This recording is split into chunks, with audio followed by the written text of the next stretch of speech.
Hello again, everyone. Welcome back to another episode of Final Fantasy Brave Exvius. My name is Mars, and today we're going to kick off a brand new series on the channel. This one is what I'm calling the Forgotten Unit Review. Now, those of you who are familiar with my work on Reddit are probably acquainted with the Forgotten Unit Bootcamp series that I used to write. Those were tremendously fun. It was a great opportunity for me to bring life to some old units and to put them on the forefront of the community's mind to help open up opportunities for people, and that's kind of what this new series is designed to emulate. So we're going to talk a little bit now about some of the purposes behind this new series. So since this is the first episode of the series, this one will be a little bit longer, but other ones in the future we may not have to explain as much. But yeah, so the idea behind this is to first and foremost bring light to a lost unit, to remember the forgotten units, because a lot of people are not always aware of the options that they have sitting in front of them. So this series is going to be designed to acquaint people, especially new to mid-tier players, with options that they have for party building. Because I see this all the time. I see people say, oh, I don't really have a good breaker. I see everybody uses Lauren or CG Lid or these other meta units. I don't think I can clear this fight because I don't have that stuff.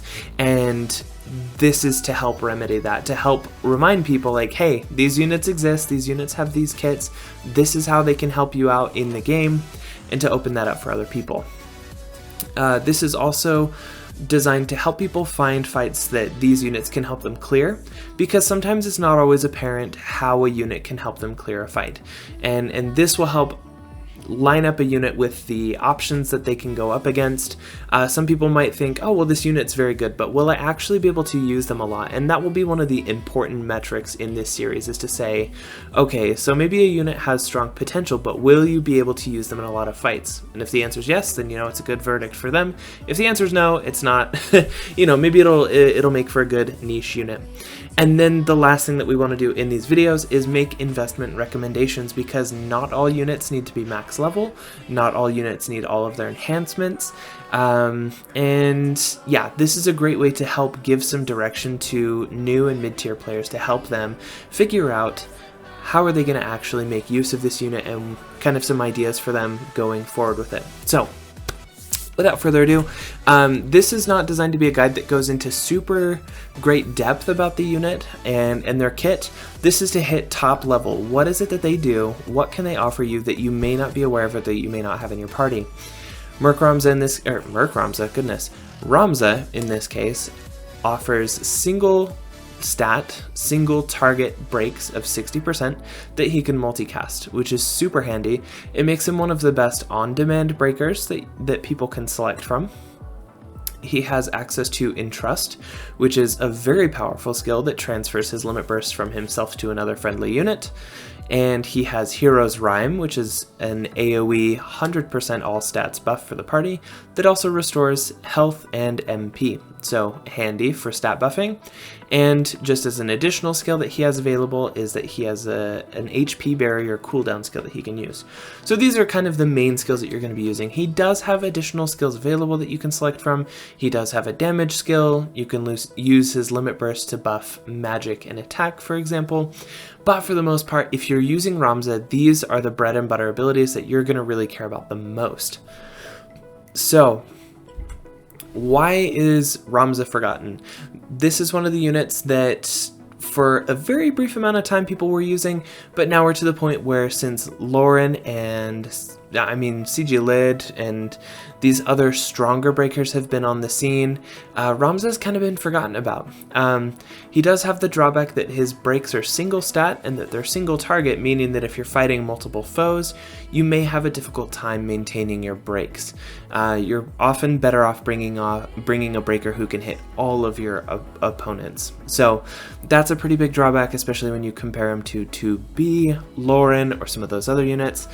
As far as buffing is concerned, Hero's Rhyme is weaker than most of the buffing options that we have available right now. However, 100% is still plenty strong for the content that we have currently.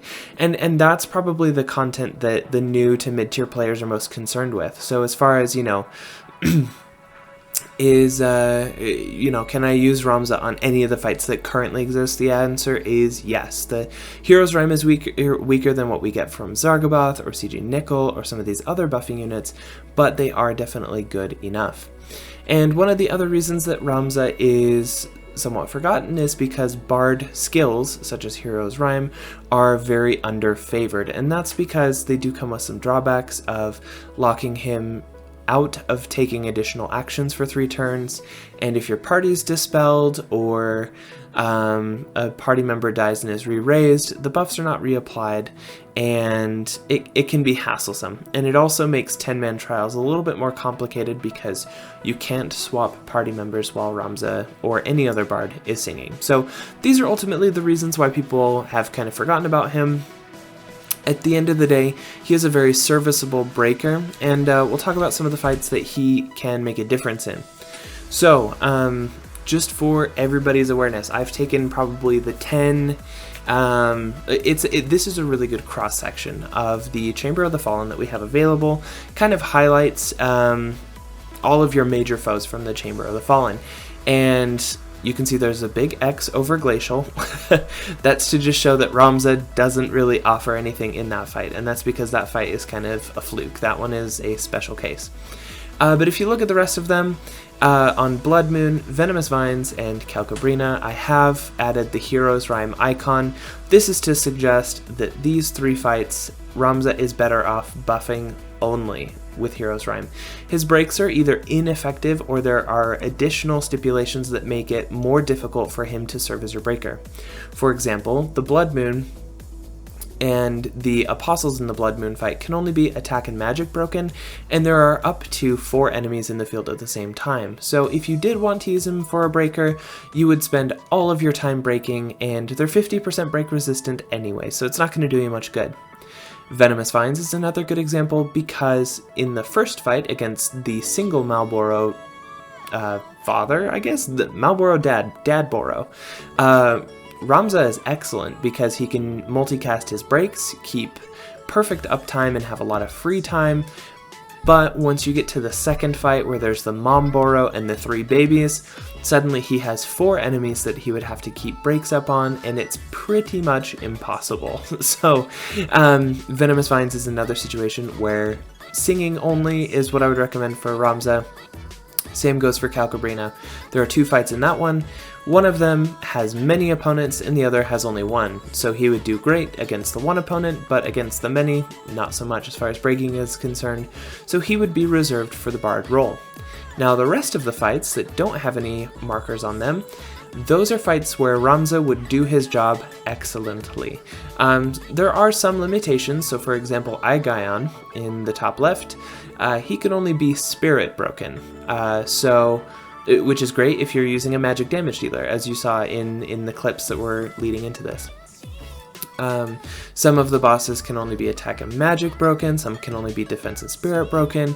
Regardless of what the situation is, if they're unmarked, there's an opportunity for Ramza to utilize his breaks and also to provide songs. And that's one of the big things that makes Ramza unique, is that he can his breaks last for 5 turns, and if you want to full break an opponent, you can double cast attack and magic break, and then the following turn you can double cast defense and spirit break, and then your opponent will be broken for 5 turns, which means that he has 3 free turns to sing, to restore MP, to restore HP, to buff if it's not covered by somebody else. I know it's not 100% uptime on buffs, however buffs are way less important than breaks, and if you're struggling to clear content because your breaks are weaker, Ramza is definitely an upgrade, even if you have to go a turn or 2 without buffs on your entire party. So that's a quick overview of Chamber of the Fallen. As you can see, plenty of opportunities here. Even if he can't serve as the breaker, he can definitely serve as the buffer. Now, what sort of review would this be if we didn't look at the Chamber of the Indignant as well? You can see that Ramza is going to be a little bit more limited in these. In the first 4 fights, you can see that he can serve as both a breaker and a bard. However, on Intengier, I've placed a yellow tilde to indicate that it's with some complication. Because Ramza's breaks also do damage, you will wake up the Intengier when you break him, and then he will get mad and probably slaughter your whole party. So if your party is tanky enough to survive that, which is certainly possible, then he can serve as your breaker. However, if that's not the case, you would want to use him as a bard only. Now, for the remainder of the fights, there are some stipulations that make it so that he's pretty much reserved to buffing and buffing alone. Surging Menace and Marching Beasts have many waves of combat, some with multiple enemies, some with single enemies, all with different breaking restrictions. So sometimes he may be able to break them, he may not. He may not be able to break all of the enemies in play. So for that reason, I think it would be most simple for him to serve in the Bard role. Two-Headed Dragon cannot be broken, I don't believe, and Antinola is another situation where there are multiple targets with multiple break stipulations, so you can use him as a breaker in this case, but it is very difficult to keep track of which parts of the plant require which breaks and when you need to refresh them. So overall, for simplicity's sake, I'd say he's best reserved as a buffer in that fight as well. But the other ones, he can serve as your buffer and your breaker, and he can do a great job of both. Now, Chamber of Arms is going to be a little bit unique because you'll see that of the 10 of them that we currently have access to, he can serve as your breaker and your buffer in 8 of them, which is awesome. In my opinion, Ramza is one of the best units that you can use as your breaker in 10-man trials because the breaks last for a very long time. He can break attack and magic in the same turn by 60%, which is a substantial amount. And if you didn't want to buff with him, that's totally fine. Swap him out and you've got 4 turns where another party member can take his place. If you did want to use him as a buffer, then just keep in mind that while he's singing, you're not able to swap your units.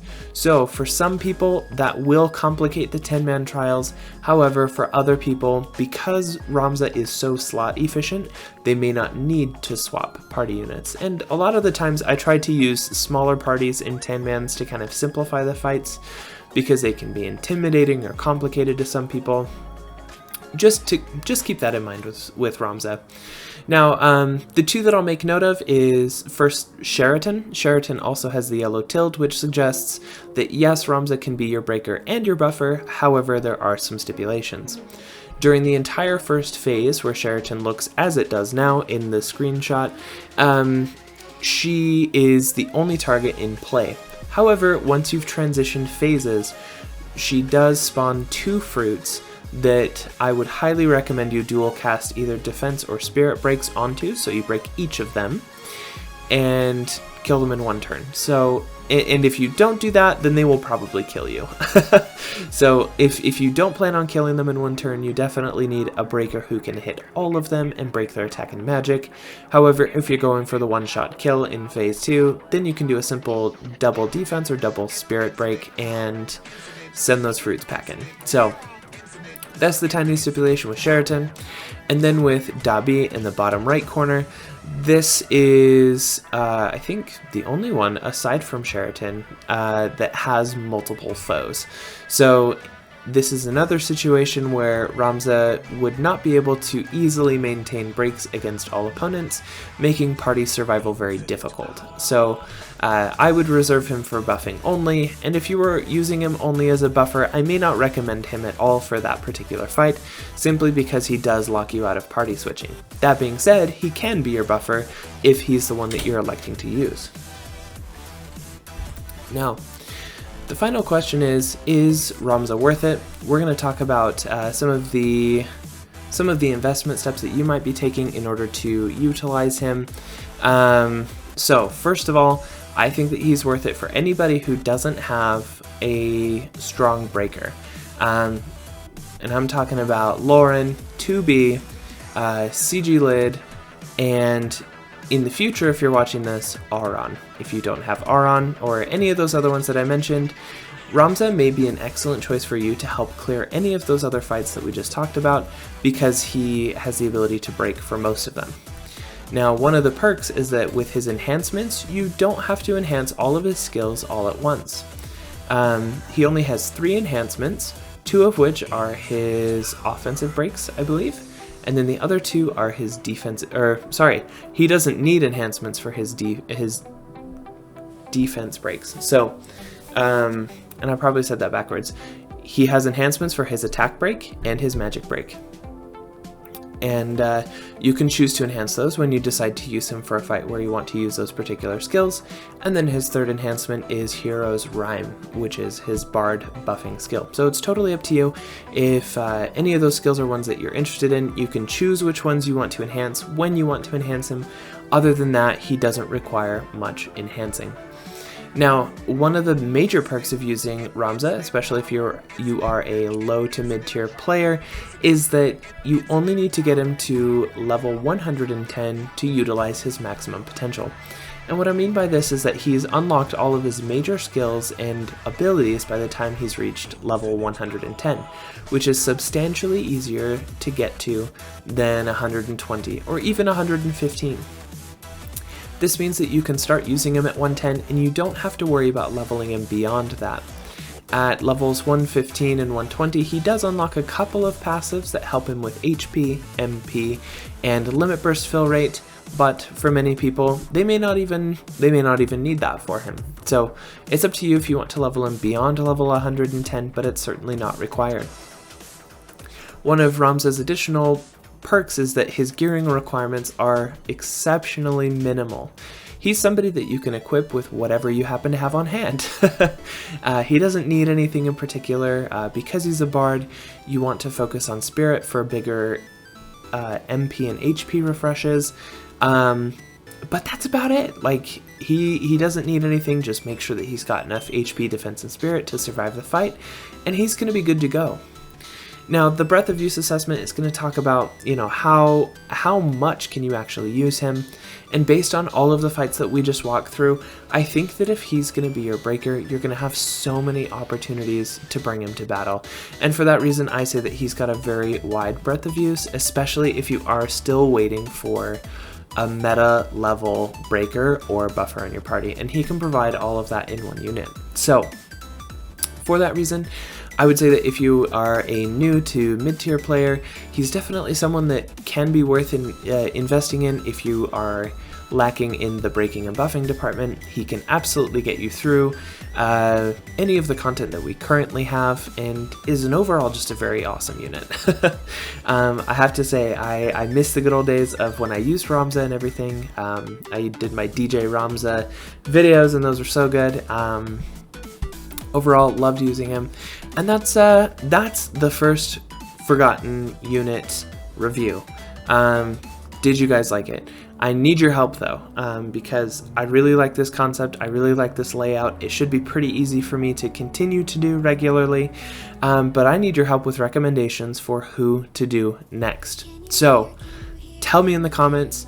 Look in the comments for people who may have suggested a unit that you are passionate about and give them thumbs up so that they rise to the top. I want to see who you guys want me to talk about so that you can make this decision for yourself. Is a unit like this worth it? Who can it help? And what fights are they useful in? If this video format was not your thing, you're welcome to let me know as well. I had this idea, and I felt like the time was right to kind of go with this, because we are starting to get a bunch of 7-star units that have kind of been forgotten and fallen by the wayside, and this is a great way to help new and mid-tier players kind of get their footing, especially where they're building out their 7-star roster. So, again, let me know what you think in the comments. Please, please, please tell me which units you want to see next, and I will see everybody in the next video.